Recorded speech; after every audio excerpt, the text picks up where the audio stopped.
डोंगराच्या या दळगावच्या पारंपरिक बाजाराला महत्व आहे. आज आपण स्वतः फिरकताना दिसणार आहे, नाचताना दिसणार आहे. काय आपलं म्हणणे, आपण काय संस्कृतीचा असं घेतो? अतिशय दुर्गम आणि सातपुड्याच्या पर्वतानंतर आमचा आदिवासी बांधव धडगाव या तालुक्यामध्ये भोंगाऱ्याचं तुम्ही आताच आमचं संस्कृतीचं दर्शन घेतलेलं आहे. आमच्या आदिवासी समाजामध्ये देवदैवत आणि अस्मिता अतिशय महत्वाची आणि लोकप्रिय असल्यामुळे आजच्या दिवसाचं, आजच्या बाजाराचं काय महत्व आहे, काय प्रस्थ आहे हे तुम्हाला दिसून पडलेलं आहे.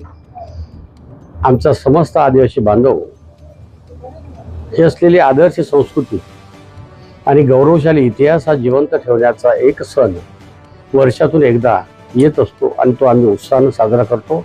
याच्यात सार्थ अभिमान आणि गर्व आहे की आमचा समाज आजही गौरवशाली इतिहास आणि आदर्श संस्कृती जिवंत ठेवण्यासाठी प्रामाणिकपणे कार्य करत असते आणि निश्चितच आम्ही भविष्यात सुद्धा ही संस्कृती जिवंत राहील यासाठी आम्ही प्रयत्नशील राहील.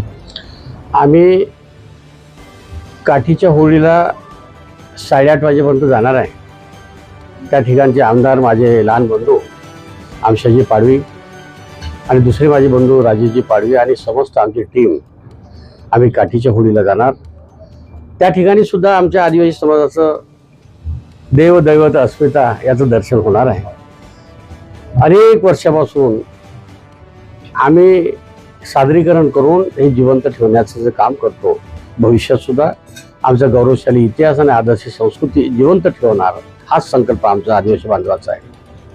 अनेक वर्षांपासून मागणी आहे, शासन स्तरावर थोडी मदत मिळत नाही, तर याच्या पुढच्या काळात काही प्रोव्हिजन होईल? आज मी वैयक्तिकरित्या पहिला आदिवासी विकास मंत्री असेल. सरकारच्या वतीनं माझ्या लोकप्रिय आमदार आमचे आमशाजी आणि राजेशजी पाडवी आणि समस्त बंधूंच्या मागणीनुसार मी तिथं जाणार आहे. मी सहभागी होणार आहे, दर्शन घेणार आहे. मला स्वार्थ अभिमान आणि गर्व आहे. ज्या समाजात आम्ही जन्मलो त्या समाजाचं दर्शन, आदर्श संस्कृती दर्शन होणार आहे आणि निश्चितच येणाऱ्या काळामध्ये 100% काठी या गावासाठी आदिवासी विभागाच्या माध्यमातून योग्य ते तरतूद केल्याशिवाय राहणार नाही, अशा प्रकारचा माझा शब्द.